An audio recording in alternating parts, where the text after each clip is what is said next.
What is up, YouTube? It's Psychedelic Scizor, and I am here with my Week 6 team builder of the EBA versus Skye. Very interesting team Skye's got, so I'm going to not waste any time and just get right into this. And the team should be appearing right about now, and that team is Kartana, Mega Alakazam, Garchomp, Nidoking, Passimian, Alolan Muck, Blastoise, Braviary, Venusaur, Mismagius, Raichu, and Charizard. So it's got all the Kanto starters first off, so nice. But while it's kind of a disjointed team, there's still a lot of threats on that team, and so it wasn't the easiest to prep for. If it plays the offense right, it can kind of overwhelm me. But something that handles his offense pretty well is Swords Dance Lumberry Absol. This speed, I believe, lets me just outspeed. I believe it is uninvested Mismagius. And I can Swords Dance on it and take the Lumberry. That is mostly what the Lumberry is for, so that I am not Will-O-Wisped by Mismagius, because I very much expect this to happen. And if not, it's just a general nice... It's a nice thing to have. Also, Sleep Powder on Venusaur, among other things. Just, being poisoned or sleep or burned or all bad. But Sucker Punch, Knockoff, Swords Dance, and Ice Beam. I don't really need anything other than Dark Stab to beat him. Ice Beam does hit a Tank Chomp a lot harder than Knockoff would, so that is what Ice Beam is for. And next, we have got Life Orb Tornadus with just enough speed to outspeed Raichu.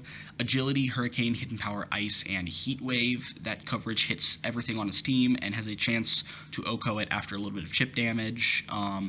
Of course, like usual, it is scary that I'm relying on Hurricane for certain kills, but the power increase from Air Slash to Hurricane is very significant, so I'm willing to take that chance. But... Did I spell Robin wrong? I spelled Robin wrong. I apologize. That's embarrassing.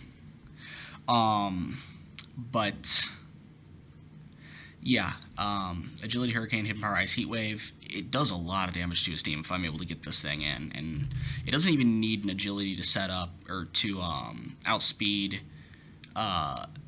Basically, if he doesn't bring Mega Alakazam or it's gone, I don't even need to set up Agility because it won't let me outspeed anything other than Scarfers, and so this should work out pretty nice. And next, we have got Assault Vest Clawitzer with Scald, Dark Pulse, Ice Beam, and U-Turn. Max Special Attack Modest, Max Special Defense. This is a sort of switch into Nidoking. Not the best switch into Nidoking, but still a switch in.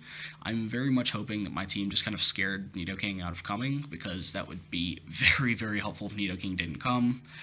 But if it did, this thing can take any 2 hits outside of Thunderbolt, which, Nidoking does occasionally get 4 move slot syndrome just because it has so much coverage that it wants to bring. But this hits pretty much his entire team super effectively, bar, like, Kartana, but that thing, dies if it even thinks about a special hit, so, yeah, and U-Turn is nice for pivoting. I love U-Turn. It is so good, especially on, like, bulkier pivots like this.